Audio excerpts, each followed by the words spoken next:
ሰላም እንዴት አላችሁ?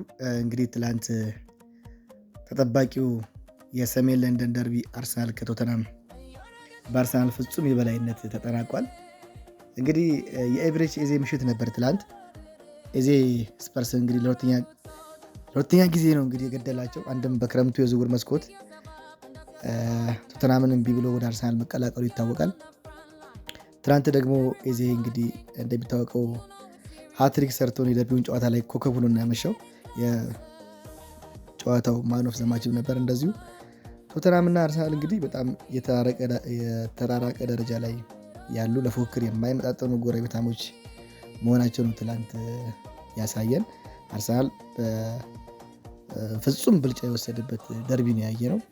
በክሊንሺት መውጣት የሚችልበትን እድል ነው እንግዲህ አማካዩ ዙቢሜንዲ በሰራው ስህተት ሪቻርልሰን ቶተናምን ከሽንፈት ያልታደገች ከረጅም ርቀት ጎል አግብቶ ጨዋታውን ወደ 3-1 የተቀየረ ቢሆንም የአርሰናሉ ኮከብና 10 ቁጥር ለባሽ አዲሱ ፈራሚ ለራሱ ሶስተኛውን እንዲሁም ለክለቡ ደግሞ አራተኛውን ጎል አግብቶ ጨዋታውን ወደ 4-1 የቀየረው እንግዲህ የአርሰናል ተፎካካሪዎች ናቸው ተብለው ከፍተኛ ግምት የተሰጣቸው ሲቲ እና ሊቨርፑል ቅዳሜ ምሽት እንግዲህ ሊቨርፑል በአንፊልድ በኖቲንግሃም ፎረስት እና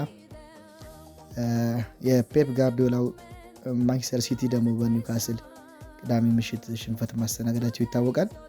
ይህንም አስመልክቶ አርሰናል እንግዲህ የነጥብ ልዩነቱን ከሲቲ በ7 ነጥብ እንዲሁም ከሊቨርፑል በ11 ነጥብ ርቆ ፕሪሚየር ሊጉን እየመራ ይገኛል።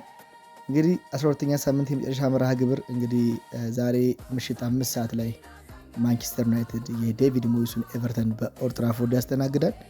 ይህ ጨዋታ ማንቸስተር ዩናይትድ የሚያሸንፍ ከሆነ ደረጃው ወደ 5 ከፍ የማያደርግ ሲሆን ጨዋታውን ደግሞ በ3 ጎል ልዩነት የሚያሸንፍ ከሆነ ደግሞ 4ኛ ደረጃ ላይ የሚቀመጥ ይሆናል።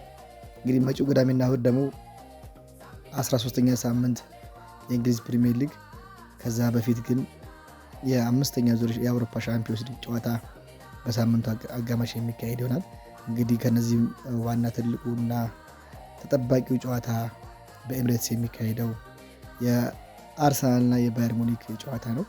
እንግዲህ እስኪ ስለዚህ ጨዋታ ምን ትላላችሁ? ሀሳብ አስተያየታችሁን በኮሜንት ላይ ያስቀምጡልኝ። ላይክ፣ ሼር፣ ሰብስክራይብ ማድረግ እንዳትረሱ። ታንኪዩ